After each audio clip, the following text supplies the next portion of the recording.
Un fan de Star Wars s'est amusé à répertorier tous les personnages de la saga. Il les a classés en 3 catégories, les humains, les robots et les créatures. Il les a ensuite regroupés en 2 groupes, ancienne génération et nouvelle génération. Dans l'ancienne génération, il a compté seulement 7 robots et 58 créatures. Et dans la nouvelle génération, il a dénombré seulement 122 humains.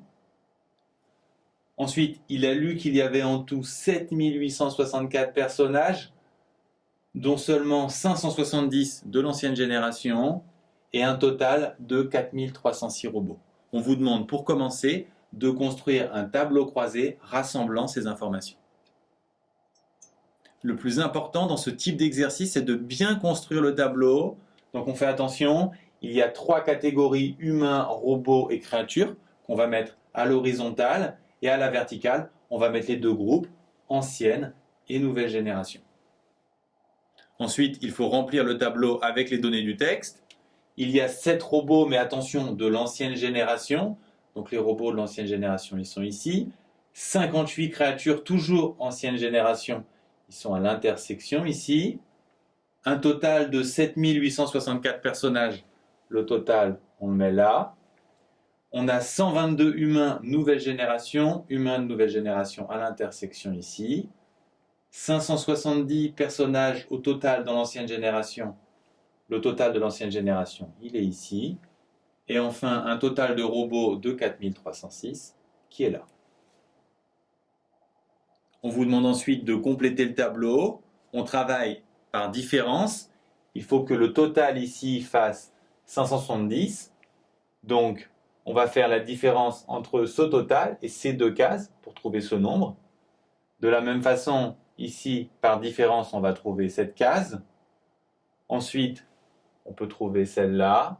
Avec ces 3 cases, on trouve celle-ci, puis celle-là, et enfin la dernière. Question suivante. On vous demande de donner sans justification le nombre de créatures. Il suffit de lire le tableau. Le nombre total de créatures, 3231. Ensuite, on vous demande de lire le nombre d'humains. C'est le total ici, 627. Et enfin, le nombre de créatures nouvelle génération. Elle est à l'intersection ici. C'est donc 3173. Dernière question, on vous demande de traduire et donner le nombre de personnages associés à ces formules. Donc il faut décoder ces formules mathématiques, puis lire les réponses dans le tableau. Alors, R inter N, ça signifie robots et de la nouvelle génération. Donc c'est les robots de la nouvelle génération qu'on lit facilement dans le tableau. Ils sont 3999.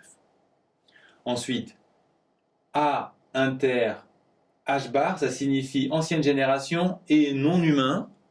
Donc, dans l'ancienne génération, si on ne prend pas les humains, on prend les robots et les créatures. Donc, en non humain de l'ancienne génération, en tout, ils sont 65. Formule suivante, H union C, ça signifie humain ou créature, ou les 2 à la fois, mais ici, on ne peut pas être humain et créature. Donc, il suffit d'ajouter le total des humains et le total des créatures. Enfin, dernière formule, H union A, ça signifie humain ou ancienne génération, ou les 2. Donc, première stratégie, on prend toutes les cases de l'ancienne génération et on rajoute les humains de la nouvelle génération. Ou alors, on applique la formule du cours. On fait le total des humains plus le total des personnages de l'ancienne génération, moins ceux qui sont les 2 à la fois. On doit trouver, bien sûr, le même résultat.